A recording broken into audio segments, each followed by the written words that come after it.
cuarta lección de Mariología. Oremos. Padre, por intercesión de María, envía al Espíritu Santo. Divino Padre eterno, en nombre de Jesucristo y por la intercesión de la siempre Virgen María, envía a mi corazón al Espíritu Santo. Espíritu Santo, Dios de infinita caridad, dame tu santo amor. Espíritu Santo, Dios de las virtudes, conviérteme.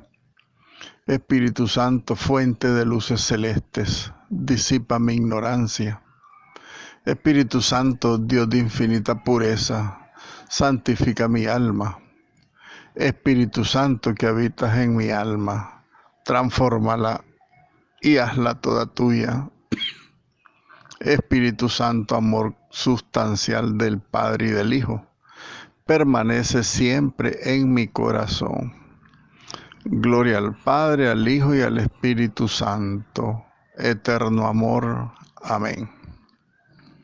Una invocación al Espíritu Santo preciosa por intercesión de Santa María Virgen, la esposa del Espíritu Santo.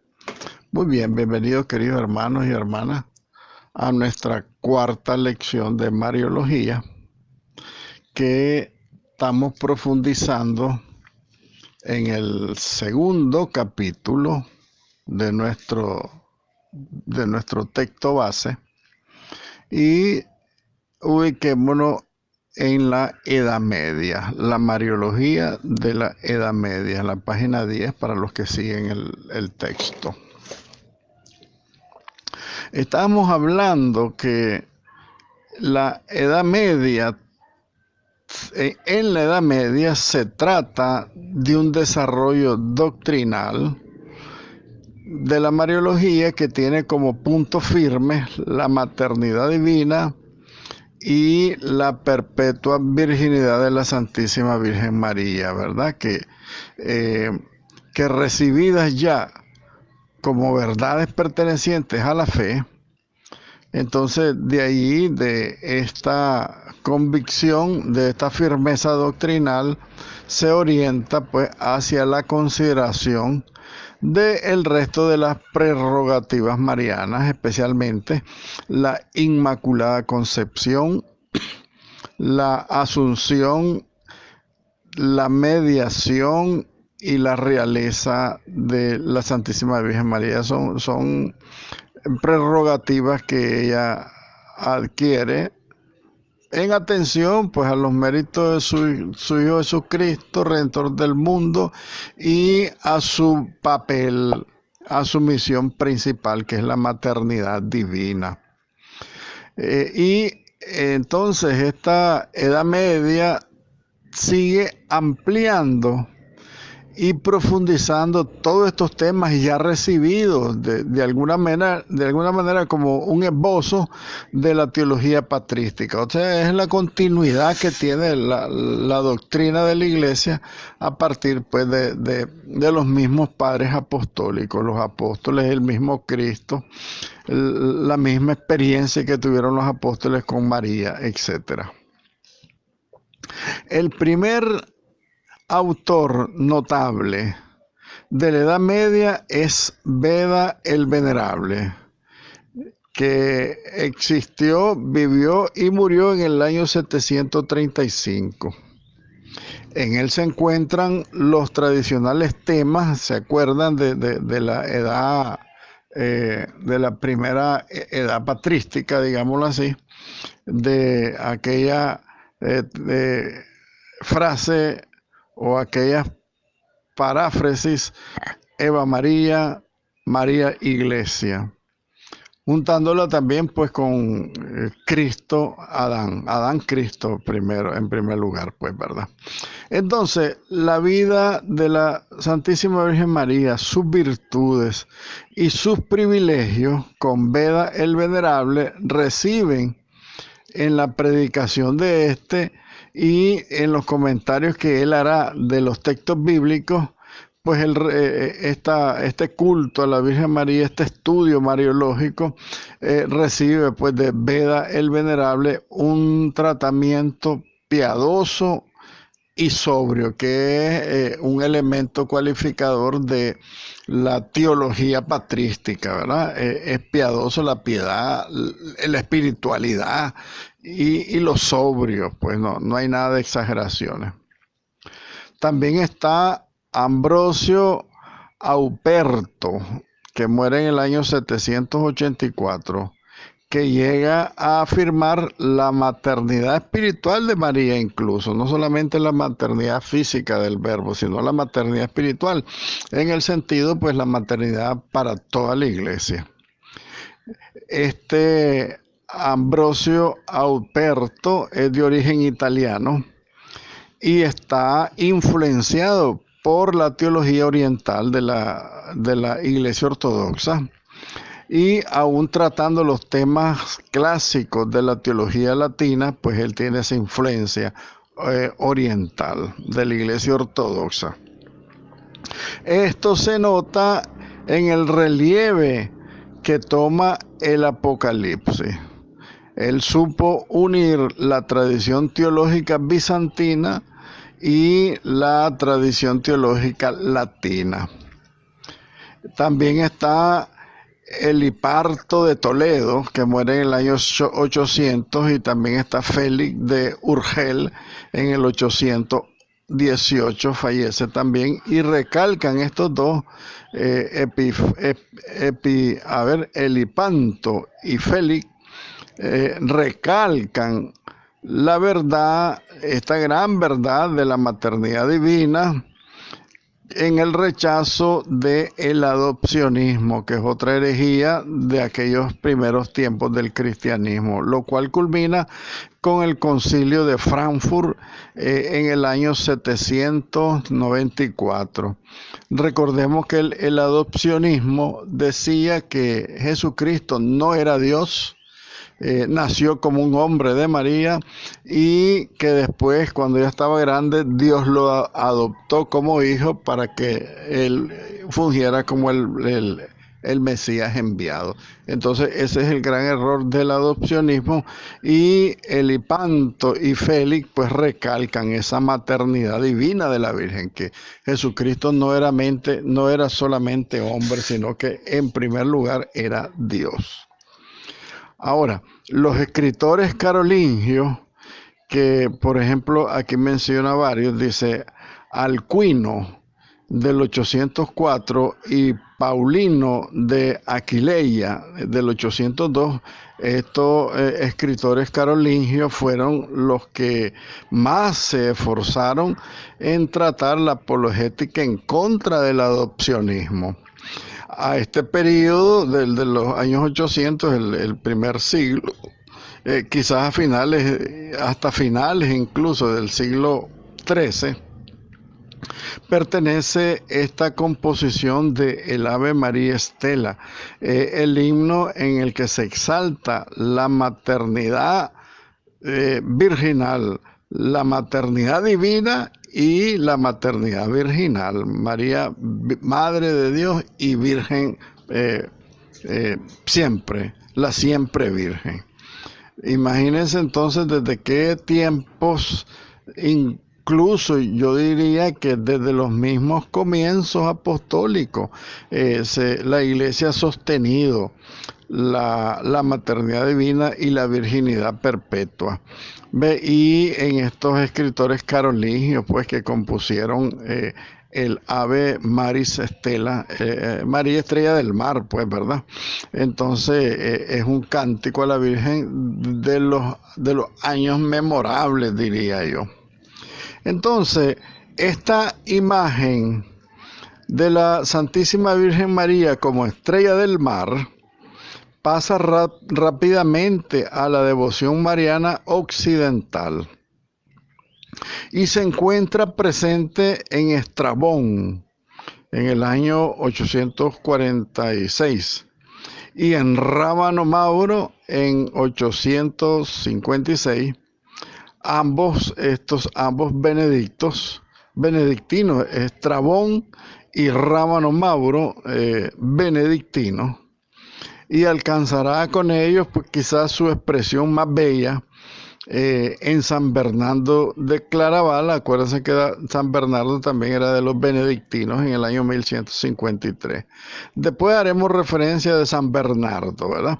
Todavía sin salir del siglo IX, estamos en la Edad Media, recuerden, a partir del siglo VIII, conviene mencionar también a Roberto en el 865 y Ratramno el 864. Estos dos son escritores, y los escritos de Ratramno parecen negar la virginidad en el parto, y los escritos de Roberto hablan ya de la Inmaculada Concepción. Hacemos referencia de todas estas doctrinas que surgieron, incluso veremos tal vez algunas contrarias a la fe católica actual. Sin embargo, es bueno para que conozcamos qué brincos, qué saltos, qué barda tuvo que ir rompiendo pues la doctrina del magisterio de la Iglesia para llegar a lo que tenemos hoy. A partir del siglo IX comienzan a ser más frecuentes las afirmaciones que de una forma u otra inciden en la cuestión de la concepción inmaculada de María. En el siglo IX hay una fuerte entonces incidencia, ¿verdad? Se presenta a la Virgen Santísima como privada de las consecuencias del pecado original. Ya lo habíamos dicho, ¿verdad? En el periodo anterior, incluso a finales de la patrística, que ella estuvo libre de la concupiscencia y de la corrupción de su cuerpo y de su alma a consecuencias del pecado original. Entonces ella está libre de todas esas consecuencias del pecado original. O como liberada de nuestro pecado original, como la sola bendita, como la bendita por autonomacía. También pertenece a esta época la carta Cogitis Me, atribuida a Radberto, otro monje, y que tanta incidencia tuvo en la cuestión de la asunción de la Santísima Virgen María a los cielos. Entonces, todo esto, imagínense ustedes desde cuándo se definió el dogma de la Asunción en 1854, pero desde el siglo IX pues ya se está hablando del tema en las cartas de estos benedictinos principalmente, que tienen pues mucha incidencia en la posterior definición dogmática de la Asunción de la Virgen María. Vamos a ver el siglo XIII, el 13 y el 14, que son hermosos para la definición de dogmática pues, de todas estas verdades sobre la Santísima Virgen María. En el siglo XI, aunque la devoción popular sigue siendo intensa, no son muchos los autores que se destacan en el terreno de la Mariología en el siglo XI. Pero sí cabe mencionar los sermones de Fulberto de Chartres en el 1028, las obras de San Pedro de Damián del 1072 y la obra de Godescalco de Limburg en 1098, en las que se resalta la intercesión de la Santísima Virgen María por todos los hombres y su mediación universal. Entonces está hablando él de estos dos monjes de la maternidad espiritual de la Virgen.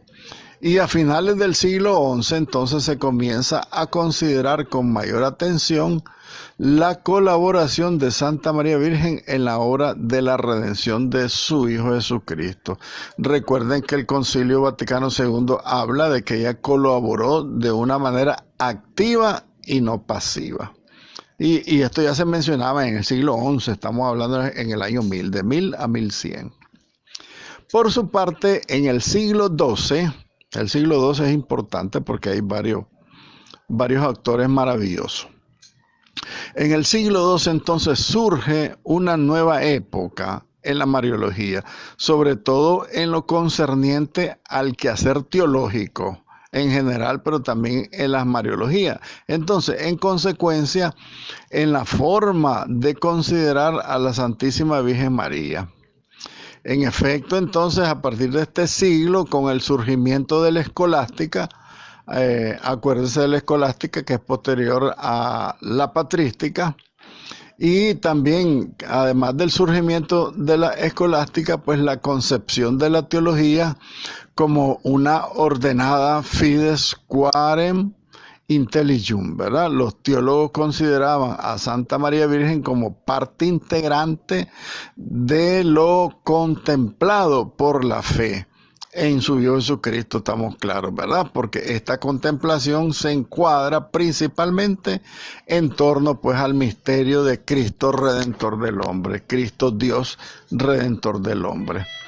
Y así sucede en el siglo XII, entonces ya con San Anselmo de Canterbury. Ay, perdóname que la lea así porque yo lo leo en español, no en inglés.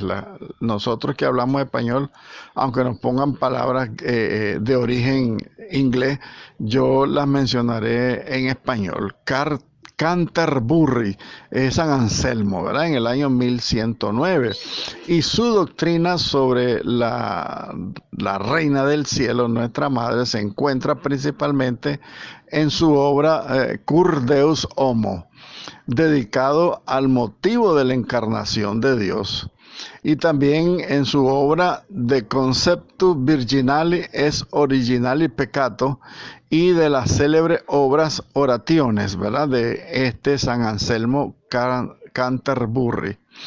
En el De Conceptu Virginale, San Anselmo no acepta la Inmaculada Concepción, pero sin embargo pone la base para un desarrollo teológico correcto del dogma de la Inmaculada Concepción. Entonces, más bien, en vez de contradecir el dogma, San Anselmo de Canterbury, él está poniendo bases sólidas en este desarrollo teológico correcto para la definición dogmática pues, de la Inmaculada Concepción.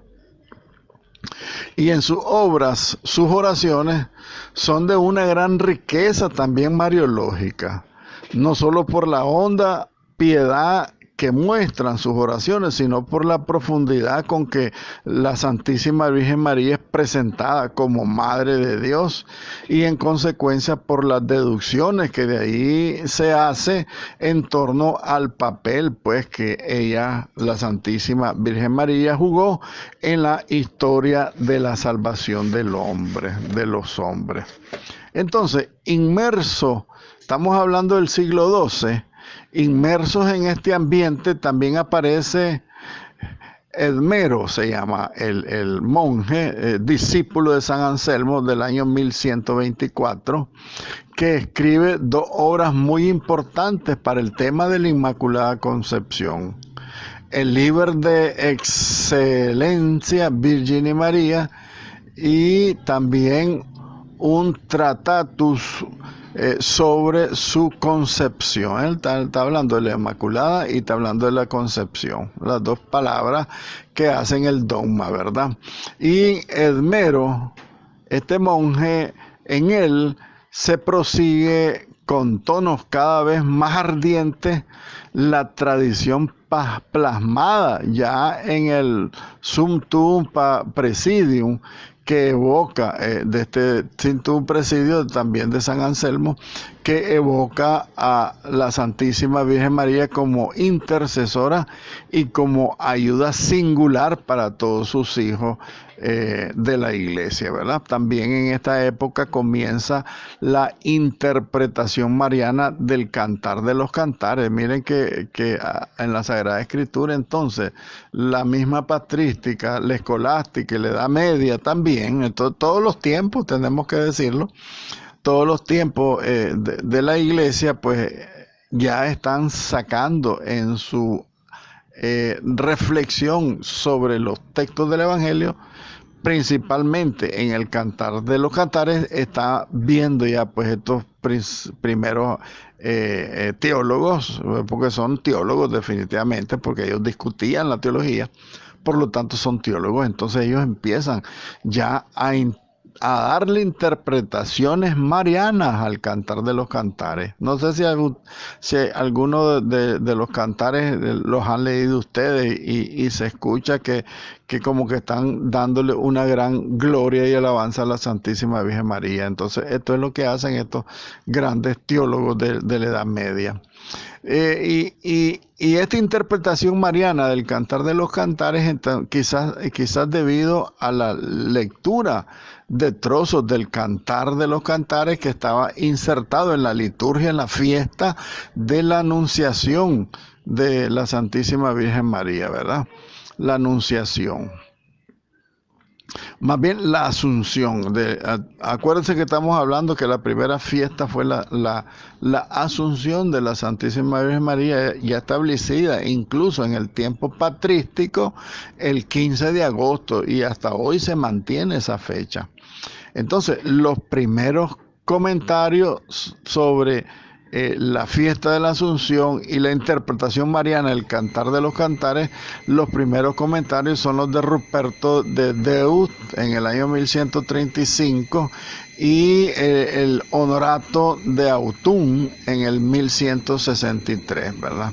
Ellos hacen esas principales o primeras interpretaciones del Cantar de los Cantares, influenciados por supuesto con la fiesta litúrgica de la Asunción, 15 de agosto.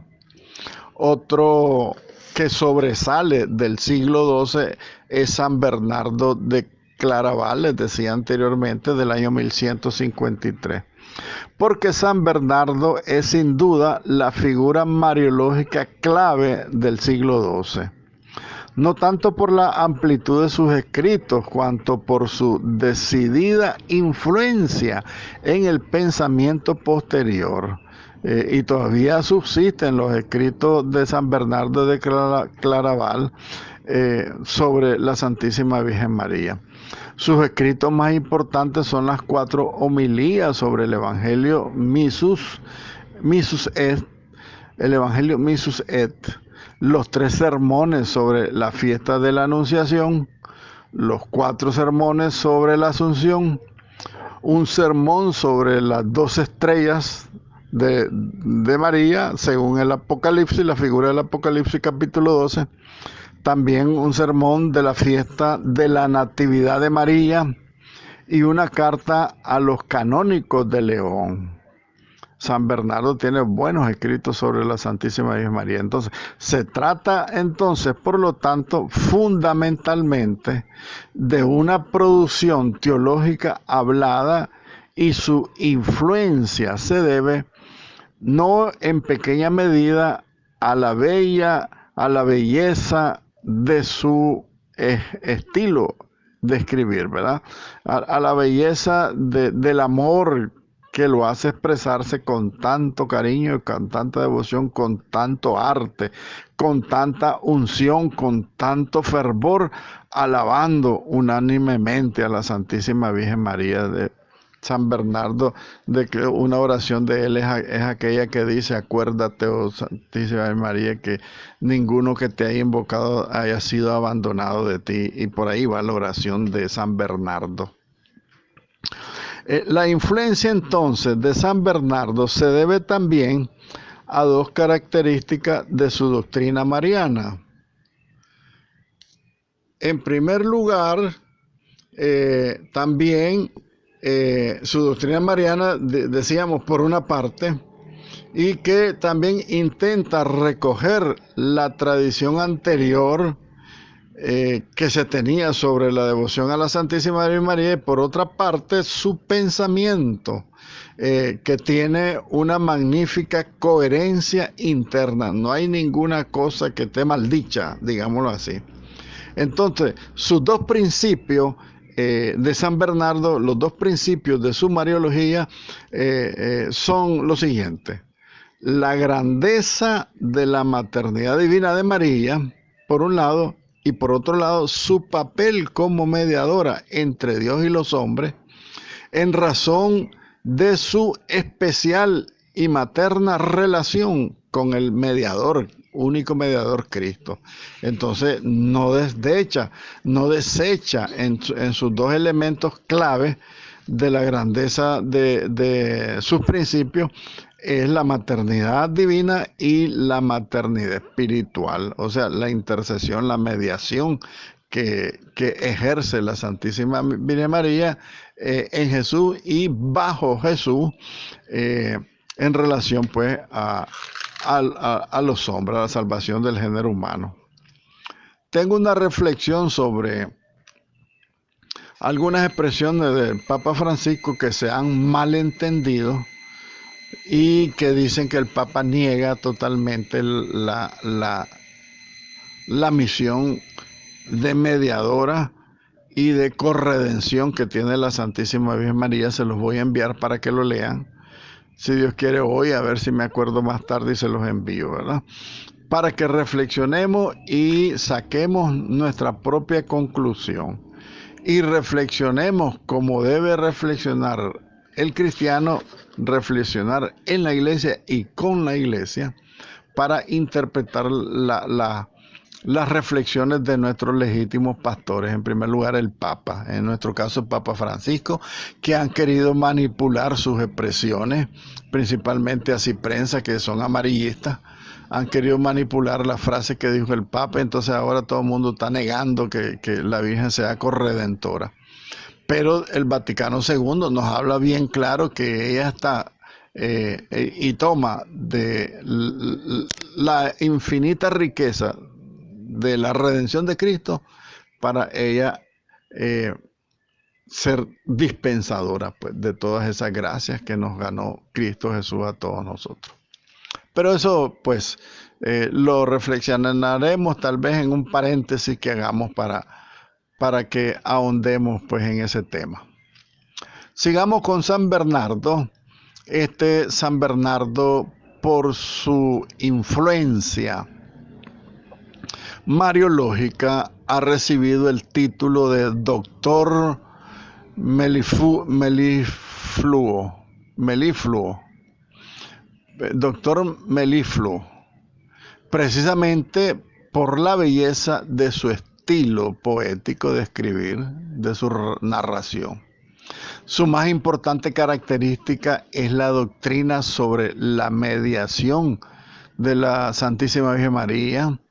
En forma especialmente hermosa se describe esta mediación en el pasaje Respice Stellam, escrito por San Bernardo, y la influencia que tendrá San Bernardo se extenderá a toda la mariología de finales pues, del siglo XII, perdón.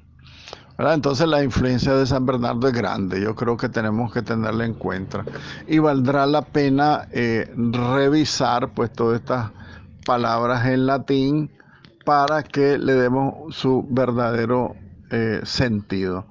Vamos a revisarla y se las enviaré. Doctor melifluo y Respice Stellam, ¿verdad? Son dos palabras que vamos a buscar y se las voy a enviar. El desarrollo entonces, avanzando un poco, el desarrollo entonces de la mariología en el siglo XIII se debe en primer lugar a las órdenes mendicantes, o sea, los monjes mendigos, especialmente los franciscanos y los dominicos. Aquí en los dominicos tenemos, los franciscanos también, en los dos, es que en los dos tenemos grandes figuras que ya las vamos a reflexionar. Entonces, las órdenes mendicantes, los franciscanos y los dominicos. Creo que Duns Scotus era dominico, San Antonio de Padua era franciscano. Veamos entonces. Entre estos teólogos se destacan, en primer lugar, San Antonio de Padua, que muere en el 1231, que él sigue exponiendo las verdades marianas, principalmente en sus sermones. ¿Sabían ustedes que San Antonio de Padua tuvo el permiso de predicar, porque predicaba precioso? Entonces él predicaba a su orden y predicaba en las universidades también. San Antonio de Padua, yo creo que valdría la pena leer su biografía, porque es bellísima, se las recomiendo. La predicación de San Antonio era preciosa. Entonces, con el siglo XIII, por esta misma razón, llega el siglo de oro de la escolástica. Fíjense que el siglo de oro de la escolástica en el siglo XIII, acuérdense que ahí está Santo Tomás y todos estos santos, porque recuerden que Santo Tomás es como el broche de oro, la cumbre de la teología en todos los ámbitos de la teología del siglo XIII. Entonces, con el siglo XIII llega el siglo de oro de la escolástica. Y con este siglo de oro llega también el momento de las grandes sistematizaciones teológicas. Por su parte, las verdades marianas van recibiendo con este siglo de oro, en consecuencia, una consideración más unitaria y más sistemática. O sea, se van como recopilando en orden pues todas estas verdades teológicas. Y eso significa la palabra sistemática, pues que van poniendo en órdenes todas las verdades y van acumulándolas cada una en su aspecto, para después que quede para la historia de la iglesia como la gran teología sistemática pues de la edad de la escolástica. Entonces las verdades mariológicas marianas, la mariología va teniendo pues más consistencia, más unida toda la teología mariana y más sistemática. Por ejemplo, en el libro de la sentencia de San Pedro Lombardo del 1160, él trata de Santa María la Virgen precisamente en la cristología y también al estudiar el misterio de la encarnación. Fíjense que los mismos teólogos antiquísimos ya nunca han separado entonces del cristocentrismo que tiene toda la teología, y en especial el tema que nos toca tratar a nosotros es la mariología. Otro es San Alberto Magno, 1280. De Encarnationem es su obra. Él sitúa decididamente a la mariología en la cristología. Es que son dos temas inseparables, Cristo y María, totalmente inseparables. En esta obra es patente la búsqueda de una mayor sobriedad mariológica con respecto a la época anterior, ¿verdad? Porque en la época anterior hubo mucho brillo, mucha religiosidad popular, muchas oraciones nuevas, muchas manifestaciones, mucha liturgia, muchas procesiones marianas. Entonces, con San Alberto Magno, pues adquiere nuevamente la sobriedad que debe tener, pues, por supuesto, la misma teología, la misma religiosidad popular, para que no se deforme, por supuesto. Otro especialista maravilloso, Santo Tomás de Aquino, que muere en 1274. En su Suma Teológica, Santo Tomás coloca las cuestiones marianas al final de la cristología, poniéndole ya en orden sistemáticamente, decíamos, ¿verdad? Y tras el estudio de la mediación de Cristo y al comienzo de las cuestiones de la vida de Cristo, como comienzo de la soteriología, o sea, como comienzo de la historia de la salvación en Cristo, pues ahí está entrelazada la mariología de una manera preciosa, de una manera perfecta, para que podamos comprender cuál es el lugar que ocupa pues la mariología en la cristología. Otro gran santo de la época es San Buenaventura. San Buenaventura, que muere en el 1274, el breviloquio es un breviario. Un breviario es como un salterio, ¿verdad? pero el breviloquio, y dice San Buenaventura, porque es puros coloquios de amor. También en sus comentarios a las sentencias de San Pedro Lombardo, él reflexiona, pues San Buenaventura reflexiona sobre San Pedro Lombardo, y en todas estas reflexiones y todos esos comentarios, la estructura de San Buenaventura es similar a la del Aquinate. ¿Quién es el Aquinate? Santo Tomás de Aquino. Entonces, San Buenaventura pues tiene una similitud con la teología de Santo Tomás de Aquino. Porque también San Buenaventura se apoya en los principios de la maternidad divina y de su asociación en la obra de Cristo, en la obra de la colaboración activa que dice el Concilio Vaticano II sobre el papel que juega pues la Santísima Virgen María en la obra de la redención. Con este siglo hermoso pasamos a otro gran siglo, el siglo XIV, porque ahí tenemos a el beato Juan Dun Escoto. Yo cuando estuve leyendo y preparando este tema decía yo, que no diera porque el Papa Francisco canonizara a este beato antiguo, Dun Escoto, que nosotros lo tenemos en la misma novena de la Purísima nicaragüense, que habla de Dun Escoto como un gran defensor, un gran apologeta, defendiendo pues el misterio de la Inmaculada Concepción en primer lugar. Ahí les envié una breve reseña de quién era Dun Escoto. Ahí búsquenla en la bibliografía que les mandé. Vamos a ver qué dice aquí el texto sobre él. Dun Escoto, pues que muere en el año 1308. Comentario a las sentencias de 1289 de Oxford y 1304 de París. Su rasgo común es la sutileza argumentativa que tenía él para defender la doctrina mariológica y su fuerza dialéctica. Él tenía una forma de hablar preciosa. Es famosa su firme defensa de la Inmaculada Concepción.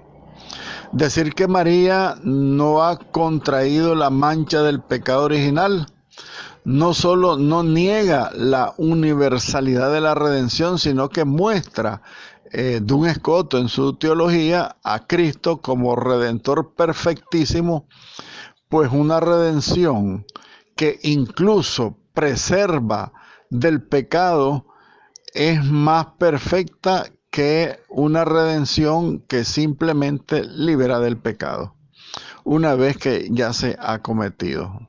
Entonces, la gran devoción mariana de este periodo lleva consigo el que sean incontables los autores que escriben sobre la Santísima Virgen María, sin que esto signifique que introduzcan grandes cambios a la mariología. Nada nuevo, pero diciéndolo con palabras preciosísimas, como Dun Escoto, con sutileza dialéctica, firmeza dialéctica más bien, y sutileza en los argumentos. Y este argumento que hace Dun Escoto sobre la redención de Cristo es lo que más me encantó a mí. Él dice que Jesucristo es como redentor, Él es el perfectísimo redentor. Porque dice, una redención incluso que preserva del pecado es más perfecta que la redención que solamente borra el pecado.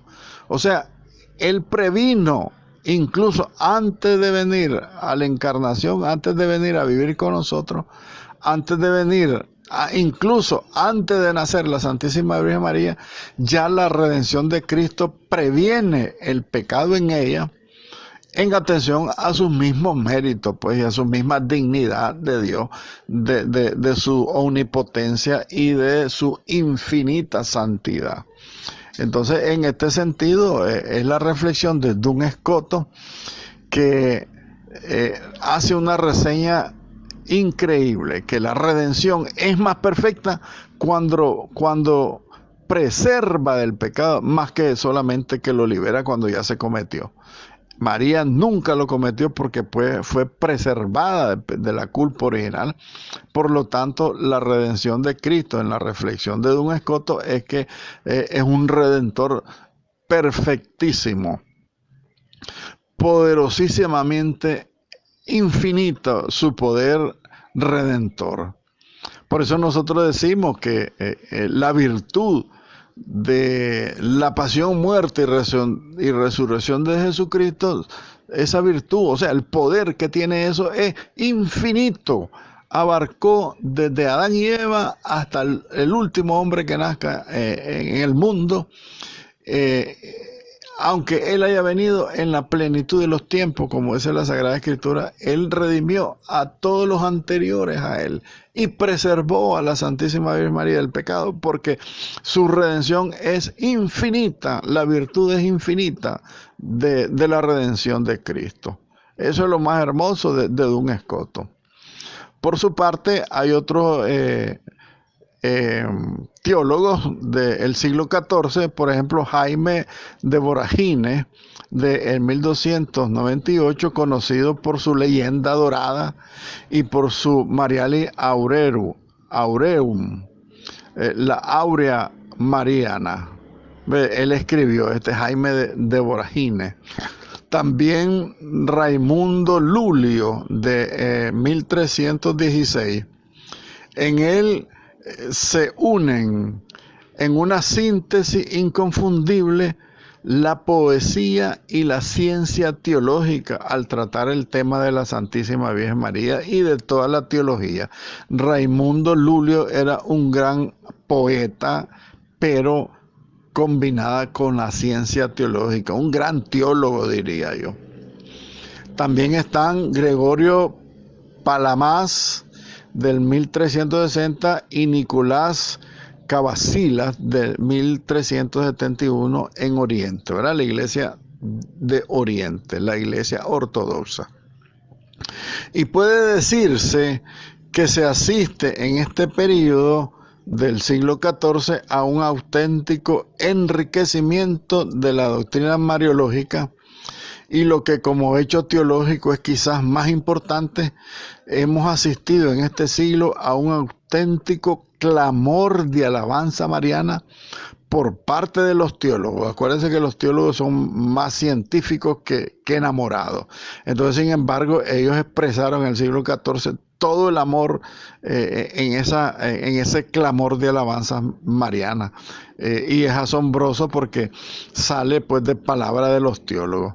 Entre ellos se destacan de estos grandes teólogos enamorados, poetas de la Virgen, Pedro Aureolo, del 1320, Francisco Meironés, de 1325. Entonces, en resumen, en la época medieval, los textos bíblicos, los textos patrísticos, han servido de apoyo para una reflexión teológica del siglo XIV cada vez más estructurada sobre la Santísima Virgen María, la Madre de Dios.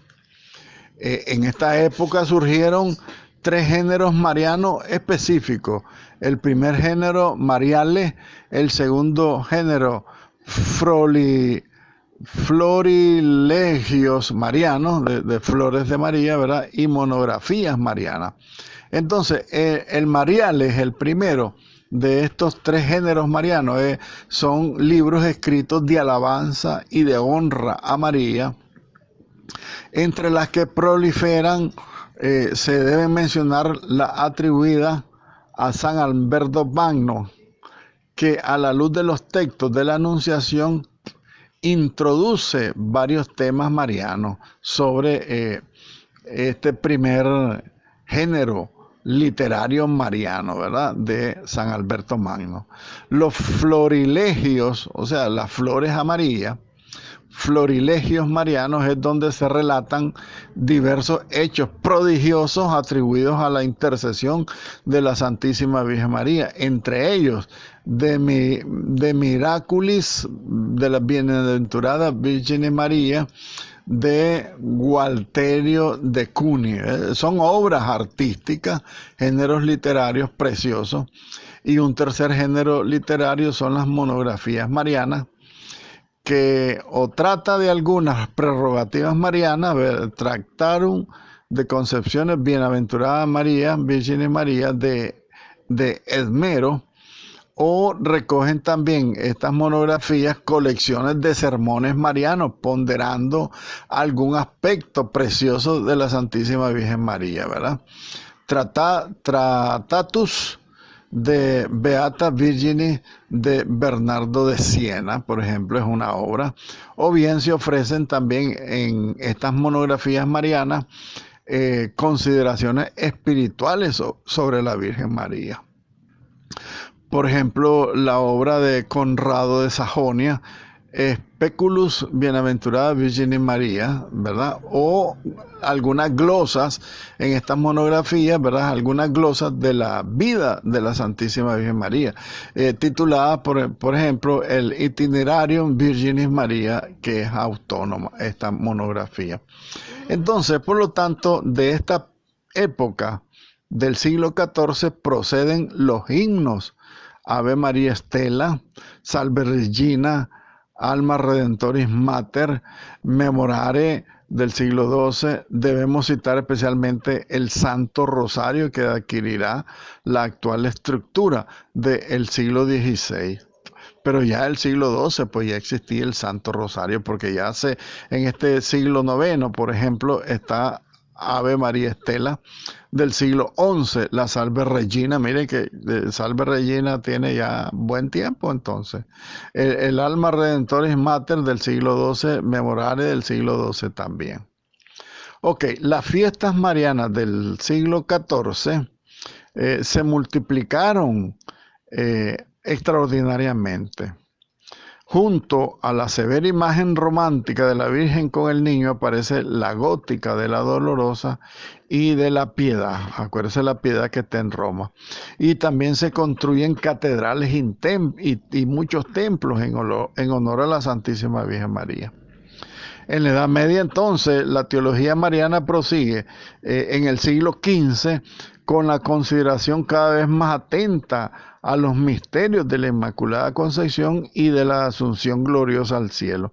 Este periodo se cierra con el franciscano Bernardino de Busti del 1515, cuyo Mariale, que es uno de los géneros marianos específicos de la Edad Media, que es una recopilación de leyendas ¿verdad? Hipérboles y afirmaciones razonables que tienen una gran lógica teológica. Ave María, gracia plena, Dominus tecum. Benedicta tui mulieribus, benedictus fructus ventris tui, Iesus. Santa María, Mater Dei, ora pro nobis peccatoribus, nunc et in hora mortis nostre. Amén.